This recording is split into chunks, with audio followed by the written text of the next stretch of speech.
Um, so my name is Braxton. I am the patient technology coordinator for Primary Children's Hospital. I've been in this role for almost 2 years now, and before that, I was actually like a lot of us that are in this role, and like Lynn suggested too, with her role, I started as a volunteer. I volunteered for 4 years. Helping them with just developing their CCTV programming and also building our gaming department. So with that, I was really debating submitting this presentation because I was thinking, like, how am I going to keep up with everybody else? And I decided I'm not going to. I'm not going to keep up with everybody else. So what I'm going to do is I got some of the little wins. The first little win that I have is I got the presentation with the longest name. It's 14 words. I know. I'll take autographs later in the Gather Town. But so leaving the hospital with more friends than scars, building patient relationships with multi-active entertainment. So what this is really about is how to, understanding the different forms of entertainment, understanding the different types of benefits that gaming can provide, and kind of figure out where our vision is and where we're going. And so, yeah, going into that, the first thing that I like to look at is the patient experience. So with patients, the first thing that we see is when they come into the hospitals, there's two key things. There's probably more, but there's two things that I like to focus on that are taken away from patients. And a lot of our therapies, expressive therapies, child life, are here to try to support that and try to bring that back in some ways. And I think, we definitely should as well. The first one is autonomy. When they check into the hospital for the first time, they no longer get to decide when they go to sleep, when they wake up, where they go, what they're eating, when they're going to be taking medication, what's going inside their body, what type of procedures they're doing. All of that is kind of forced upon them. And definitely our different therapies try to help out with providing them options and different solutions that maybe they'll be more attractive to them. But that's something that is taken away from patients when they first come in. And the other is peer-to-peer interactions. Now, we've seen this even more so in the past few years with a lot of the different programs that Child Life and just family support services in general try to engage patients to be able to interact with other patients or interact with friends and family from home. A lot of that's been taken away and kind of been pushed back, and we're definitely trying to come back to having some of those opportunities, but it's really challenging. And I think that for technology, where we live in the hospital, we kind of have this as the lowest hanging fruit. We have opportunities to provide this more so than a lot of other areas. So with that, also, why is this important? Why is autonomy important? First off, it's a part of feeling in control when they have decisions. Of course, you can't expect kids to have full autonomy of everything that they do. They have parents. They're not adults. But when they feel like they have autonomy and when they're actually trying to make these decisions, it really boosts confidence. It lets them build confidence and have an understanding of what it is for self-esteem as well. It's just a sense of self in general, cognitive growth. All of this are things that autonomy helps with adolescents as they're growing. And peer-to-peer interactions, of course, we have language skills, the ability to speak, to talk to each other, to read each other's messages, to type things or write things. All of that is a part of peer-to-peer interactions, or that gets benefited from peer-to-peer interactions. And also social skills. So that really comes hand in hand with some language skills, but you're starting to understand empathy when you're speaking with somebody and you're trying to overcome something together with problem-solving strategies. I know that I'm like jumping around on some of these, but with problem-solving strategies, you're starting to empathize with other people. You're starting to identify the problem-solving strategies that they have that they might feel is successful or that was successful, and now I can replicate that. So it's a really important thing for these kids, and also cooperation as well. Now, I am not in any way a medical professional. I want to give that out right now, that all of these things, they're all amazing, and they're all really cool, but a lot of this was me asking my other people within clinical world, hey, I know that gaming is cool and gaming is like important for these kids, but what's a way that I can write it down clinically, you know? And it's funny because we're having a few different types of caregivers, I guess, that are presenting, and each one usually comes on and says, look, I don't know the technical jargon, but I know clinical. I'm the opposite of that. So just keep that in mind. But one other thing that I just wanted to say is, adding all of these things up, you can actually build up coping skills and resilience. Now, once again, I'm not a medical professional, but guess what? This came from my boss's master's thesis. So I think he knows what he's talking about, how these different aspects really help their coping skills and their resilience. And that's a very important thing for them while they're in the hospital. So the fact that that's being taken away, or that's being brought pushed down a little bit, I think that there's a lot to be said about what could happen with patient care with those being provided at its fullest. And so with that, I know that we're talking about multi-active entertainment, so I wanted to go through the 4 forms of screen entertainment. This might be a little bit of a recap for some people, but I think that you will also see a few other things or other jargon that you might not have heard before. So first off, we have passive entertainment, right? This is how TVs were invented. The screen sends the patient content, right? This has often been thought of as, I love this quote, immersive mind-numbing entertainment. I think that's a perfect way to describe it. And that's not a bad thing. Mind-numbing is definitely something that's, I mean, that's just like the sentence above that, provides distraction for time and pain. That's really what mind numbing is. So I'm definitely not bagging on passive entertainment, but it is the lowest hanging fruit. So as I've built this department, I've been trying to look at all of these forms and how we can be able to progress them, because passive entertainment is definitely important and it's definitely the easiest to obtain. But there's some other options too. So when you graduate from that, you get active entertainment, the second form. Oh, and also the other thing, my low-hanging win, I've been watching everybody's presentations, and I think I've got the best animations. So that's my other one. I might not have gotten the best, but I got the best animation. So boom, patients send screens decisions that alter content. So that's the graduation from passive to active entertainment, is that now when they're communicating with the screen is then responding back to them.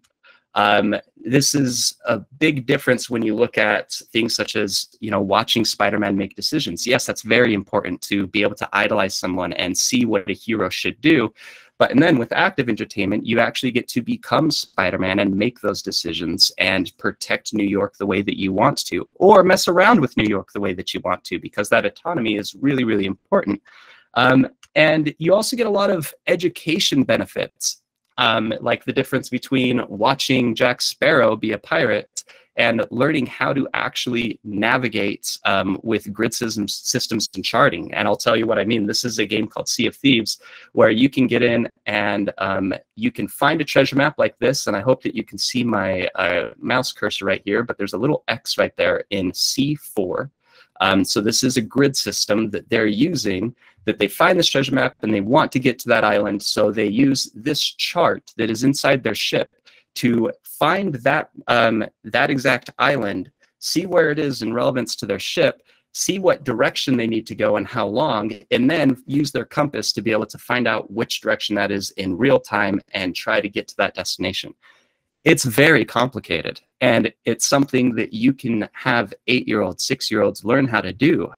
So it's really a very educational standpoint when you're looking at this. You get to understand how to critically think and how to do other things. So, but I'll get into that. So when you upgrade from passive to active entertainment, there's these things that are added. So creative thinking, decision making, fine motor skills. That's one that people usually kind of throw to the wayside or don't really see. But when you have a controller in front of you and you're making all of those subtle moves and very specific moves, you're actually really helping your fine motor skills. Visual processing. This is always a fun fallacy that video games make you blind or they make your vision worse. But honestly, it's the opposite. On average, there's a TED Talks out there that says that on average, gamers have better vision than non-gamers. And I know that I'm talking to you with a pair of glasses on, but I'm not helping my team out with that. So, but other things with visual processing too. You get amazing response. Your reaction times are increasing. You get to track multiple things, more things at the same time than people that aren't gamers. So it's really, really cool stuff. And then underneath, I have highlighted autonomy and all those things that we talked about, feeling in control, boosting self-esteem, cognitive growth, all of that. You're giving them a type of digital autonomy. And digital autonomy is still autonomy. It's still something that we can be able to get to. So, but we all know why gaming is so important and so cool. But also, did you see that transition? I sure did. Multi-active entertainment is the next step. So patients send patients content. That's the important aspect of this. So now, instead of them communicating with a screen, the patients are communicating with each other. The decisions that one patient is making on a screen is changing the content of another patient's screen. That's that next stage where you're actually getting multiple people to be able to engage in active entertainment. This is multiplayer gaming. It's not something that's new, but it's something that is very hard to get into a hospital a lot of times, to be honest. So, and the next one is actually even harder. But let's look at what this does for you. So with active entertainment, we just went over Sea of Thieves, searching for buried treasure. But Sea of Thieves is so much better and so much more of an educational game when you're actually searching with a crew. So you have one person that's on compass duty, one person that's steering the ship, one that's dropping sails, one that's looking at the chart underneath, and one that has the map. You can start delegating things. So there's a lot of really cool benefits with those peer-to-peer interactions that you see with these. Here's another amazing one called Overcooked. Overcooked, you get to learn how to delegate.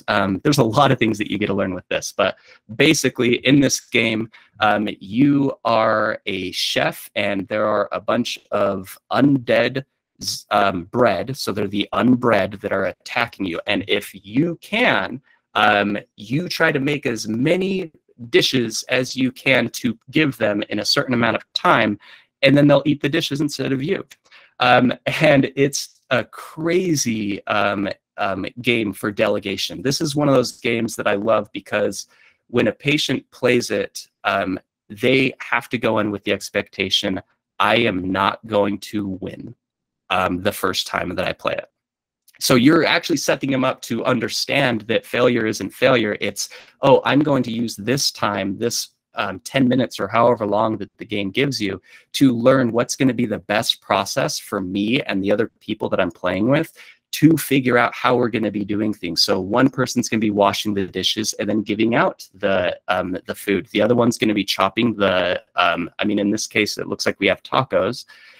So one of you is going to be cooking the rice, the other one's going to be sauteing the mushrooms, then putting them on the skillet, and then combining them all. So you have so many different duties to do that it's really, really great for hearing them engage. So when I play with the patients this game, I usually start off with, hey, this is going to be us learning together. We learn, and then I say, okay, now what do you want me to do? And what do you want to do? And then that's instantly figuring out, having them figure out and understand how to delegate. Another great example of this is moving out. Moving out is really a very identical use case where you're teaching kids how to process and teaching them how to understand process management and time management and delegation. In this game, you have a certain amount of time to be able to pack up everything in the house and put it into the truck here, and this truck is really small. There's not a lot of space in that, and you have to get all of this stuff in there in a certain amount of time. Some things you have to have two people to pick up, like those couches that you see those two characters pick up. You're teaching them that, okay, so maybe two of you are going to go and get all the bigger things, and then the other two of you are going to go and get the smaller things, and figure out how's going to be the best way to accomplish this. Once again, they're learning how to fail the first time, because it doesn't matter how good you are at this game without knowing anything about the situation and what you're doing. You just need to learn the level. So that's another really cool aspect of it. And this is back to this, where what are we getting from the benefits of that transition? So peer-to-peer interactions is the big one. I know that we talked about that. That's why it's highlighted. We have language, social skills, sense of self, and then also what we talked about before with empathy, process management, project management, team building is a really important one. Making new friends. I know that that's like the first part of my presentation, and it's clear down there on that. But despite that, it's an amazing part of what we're trying to do, and I'll go more into that in a few slides. But and then also sportsmanship, how to cooperate with each other. I try to push with my patients to not play games against each other, but play games with each other, and it's mainly just because I feel like, me not having a therapeutic background, I don't necessarily know how to engage that type of a conversation when they are getting frustrated with the game. And so I try to stick with what I know. And what I know is how to make a team work, how to make a project management work. So it all depends on your skill sets, but that's something that I try to push specifically. So from there, we have a fourth form. And the fourth form is the one that I'm trying to get to, and Primary Children's Hospital is trying to get to, and I'm hoping that there's other hospitals out there that are trying to get there as well. And that is autonomous multi-active entertainment, the final form. The reason why there's not really a picture there is because nobody's done it, and I'm really excited to see who can do it. But basically what this is kind of like that TED Talks part of my whole thing of just saying, like, imagine a future where kids can play with kids in the hospital without having to interact with us. Now, I'm not saying that we don't have to, or we don't get to interact with them. We can still do our one-on-ones. We can still collaborate and engage with our patients, but they now have the potential and the autonomy to be able to connect with another patient that they want to, just from sending them an invite.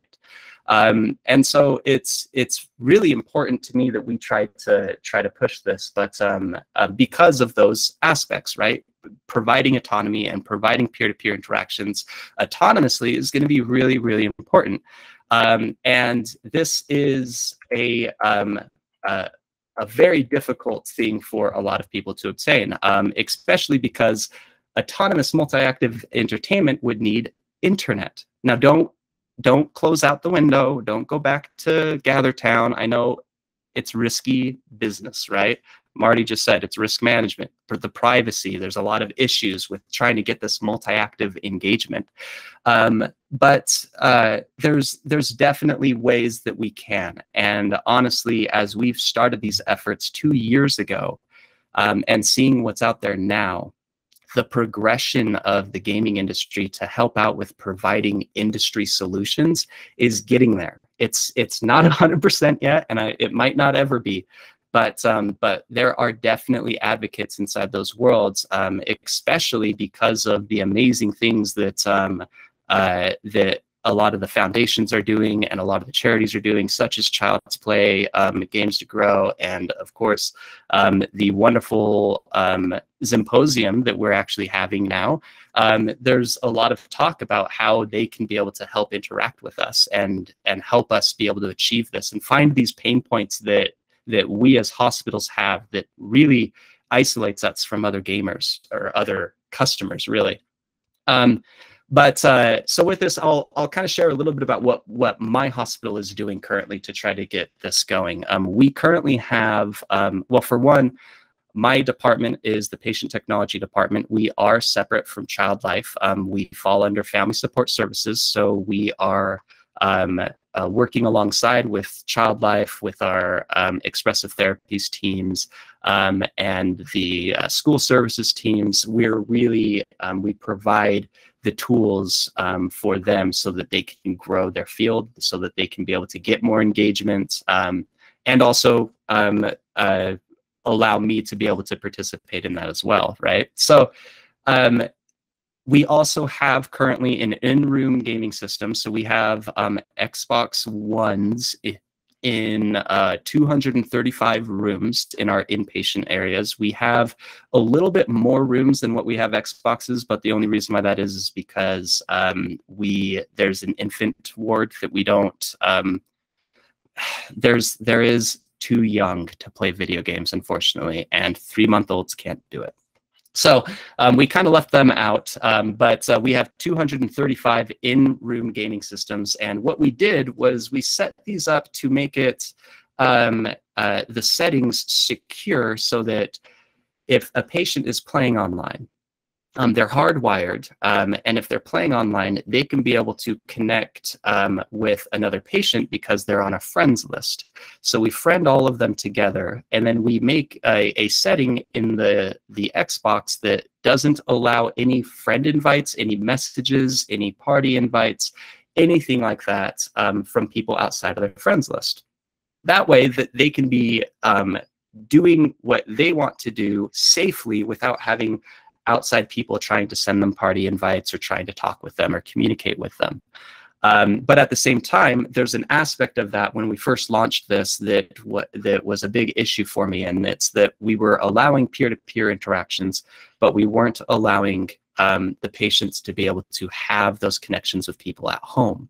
And so what we did is we opened the friends list to allow them to send friend requests to their family and friends from home so that they can engage them, still have those peer-to-peer interactions with the people that they've already built relationships with.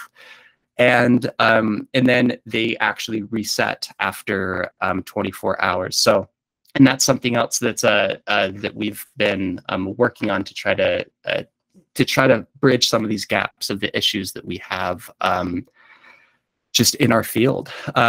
But on top of that, we have a naming system. The naming system is really important because it provides patients to know who they're communicating with without giving any PHI. It also allows us to know who is talking and where they're located. So this is an example of one of our pods. I know it is great Photoshop material here. I think that I actually built this in PowerPoint. But so we have 8 different rooms here on BPod, but we actually changed that for the gamer tags. So the gamer tags we named specific to the pods. So now BPod is Eagle Pod. And then each one of the rooms has a different color. So yellow eagle, blue eagle, orange eagle. And then we decided to make it easier for us to know where these are. We have 4 levels in our hospital. The first level is aquatic animals. So it's all seals, sharks, so that we instantly know, oh, that's on the first floor. Second floor is small animals, small mammals. So that's where we have our mice, the chinchillas, all of those gamers. And then the third floor, we have big mammals, like we got the lions, giraffes, all of that stuff. And then the 4th floor is flying creatures. So that's eagle pod and hawk pod. And I think we even have dragon pod. But yeah, so that's what we did to try to make it so that the other wonderful thing is that once we launch this to the point where patients are aware of it, that's the thing about multi-active entertainment. If you're trying to make it autonomous, they have to be aware of it. So a big part of that is once they become aware of our naming system, they can sit down and they can look through their friends list and they see that Blue Eagle is playing something and they're Silver Eagle. They now instantly know that they're on the same pod as they are, let alone unit. And so they know, oh, this kid's going through the exact same thing that I am. This kid is probably having the same types of procedures that I am. And it's a great way for them to connect and actually have a conversation about how to cope with this and how to deal with some of this. And I think that that in itself is extremely important to provide for the patients. But yeah, so other things that can be supporting this, or that we're doing to support this, is themed days for streams. So Minecraft Mondays, a great idea would be to do a CCTV stream on Minecraft, give all of the kids a code to join Minecraft. They all already have internet, they're already connected to each other. They jump on, they enter the code, they get into the lobby. Great, that was fun. After 30 minutes, I'll see you guys later. You leave them in there, and they're already building those relationships. If kids want to communicate with each other, we provide headsets. We check out headsets for them so that they can actually have those interactions. Yeah, or, you know, Fall Guy Fridays, Fortnite Fridays. There's so many different themed games that you can be able to do. And the more that you do that too, the more that people are aware of this program that you have. The more that you go into these patient rooms, you can explain this program to them. You can give them that opportunity, so that even though you're having this interaction and it's fantastic and it's very therapeutic, once you leave, they're not left alone. They still have all of these other options, this excitement that they can be able to jump in and do all these different things with other patients. And then also CCTV events that support virtual patient interactions as well. And that's another thing too, is that I know that my stuff is all about gaming, but I run our CCTV program as well. And I think that the biggest thing to look at with this is knowing how scalable your solutions are. I loved Lynn's slide that she gave close to the end about, hey, this is some of the questions that you should ask yourself about when you're implementing a program, right, or a new technology. And there's some that I'd like to add to that too. Let me skip this and go here. So one thing that you should look at is how expandable is this? Can you go from passive entertainment to active entertainment with the solution? A great example is, I mean, I know that other patient techs probably get emails and phone calls from all sorts of people that want to give you different programming on CCTV. Or different aspects of gaming solutions. And so when we get those, it's really important to say, okay, so this entertainment, say that it's a CCTV show, right? This entertainment, when I first launch it, it's going to be passive, right? What's the ways that I can make that passive turn into an active entertainment? And a lot of CCTV shows already do this. They're already at the point of making it active entertainment by making game shows. We do things like Are You Smarter Than, or Name That Tune, where kids can play along, and we have a guest that comes into the room to be able to play the game. If they beat our guest, then we bring them a prize. So we're making them be able to engage with each other instead of have this passive entertainment. But now, how can you go from active to multi-active entertainment with that? Well, you can start figuring out, how do we link kids together to be able to do their scores? Could we do pod wars, where we do a pod against another pod? Are there ways that we can be able to get them in the CCTV program to learn about each other and engage each other? And then once you're gone, once again, they now have the opportunity to continue playing games with each other throughout that. So it's just a good thing to note and to consider when you're looking at these solutions. But other than that, I will a little early open this up for questions. I know that there's probably going to be a lot of them because there's a lot of stuff that goes into this. There's no way that 30 minutes would be able to provide a way to fully go into an autonomous multi-active gaming program. But yeah, just a lot of things to consider though. And yeah, Chris, do you want oh, well, I can't even hear you, so I should maybe fix that really quick. I'm talking now. Can you hear me now? Can everybody else hear me? You guys can hear me? All right. The room can hear me, but Braxton can't. But here, I'll put it in the text. No, I got you. You can hear me now? Yeah. Hey, like a commercial. Right on. So there's some questions popping up in the chat most recently.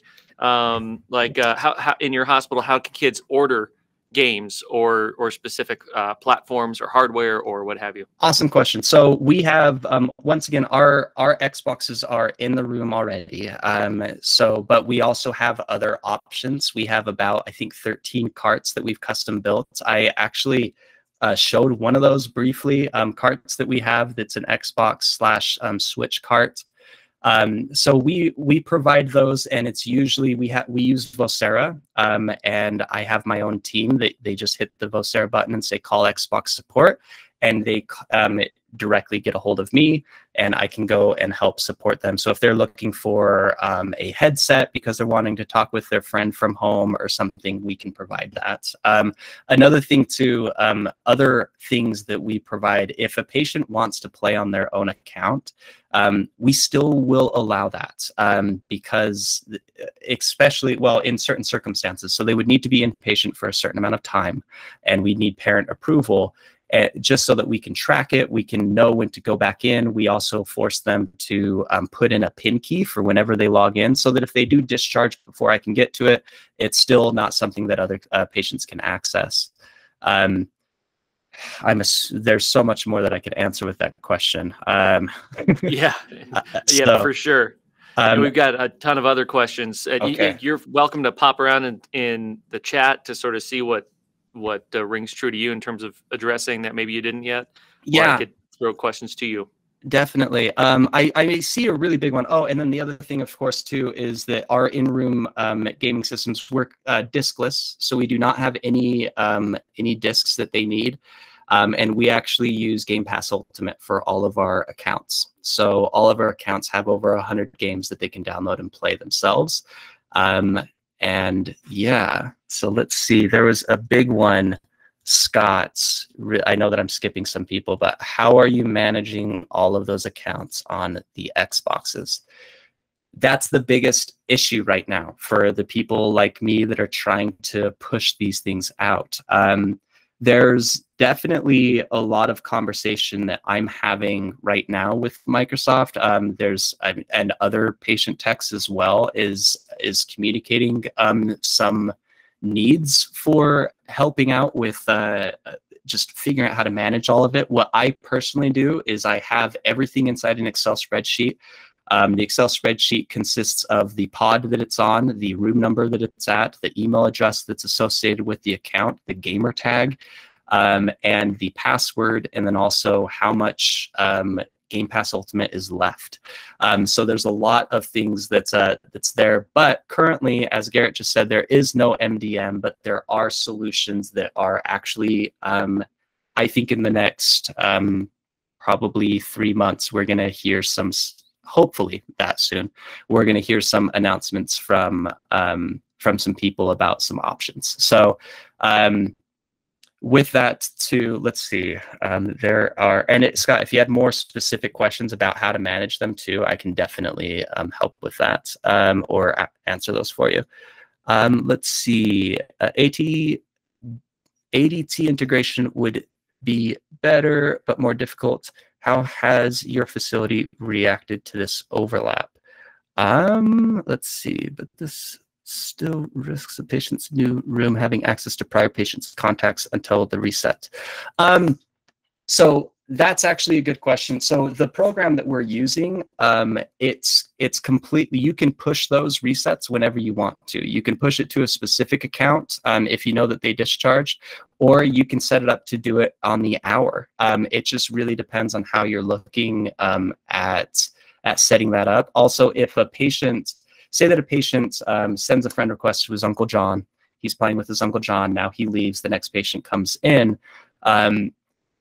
Within that overlap of time, we're doing it every 24 hours because we feel with that overlap of time, we don't really see a lot of, we haven't seen an issue with those people trying to connect with others with, you know, that very minimal timeline that they would have the opportunity to. But if that's a concern for your hospital, you definitely have ways to adjust that.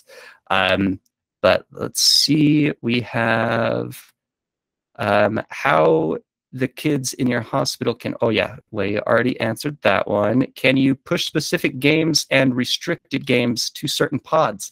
No, we cannot do that yet, but that is something that we're trying to figure out. There's a couple companies out there that are looking at solutions for that as well, depending on what console you're looking at. I know that Fully Loaded is looking at some awesome opportunities with Nintendo products, and a company that I'm associated with called not Child's Play, called CoPlay,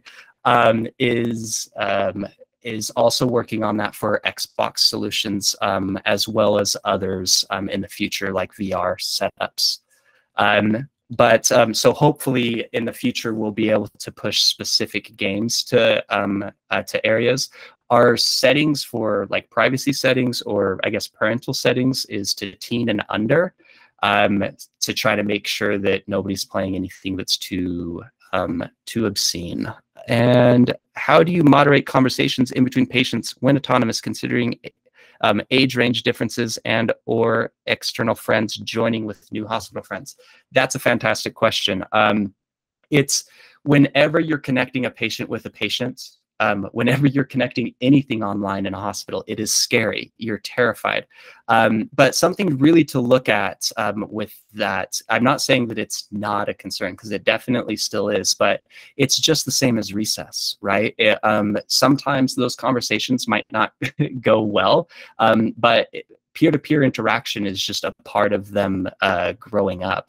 Now, with that being said, we definitely, as we're pushing this, a big part of the push is how do we communicate everything properly to the patient and the family?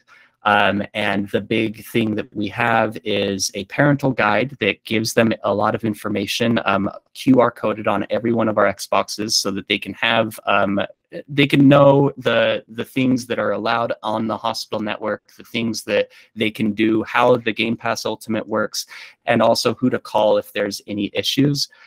One of those issues that's listed on there is bullying. If you feel like you're being bullied, that you have a bad interaction, we can definitely try to help intervene. But also that brings up a great situation where you're actually now identifying two patients that weren't getting along for some reason, and there could be a therapeutic conversation that can be able to impact that or help that. Let's see. Are your patients able to bring their own systems, play online with their own friends, not other patients? Yes. So once again, they can play online with their own friends on our systems. But if they want to bring in theirs, like, there's always those PlayStation people, right?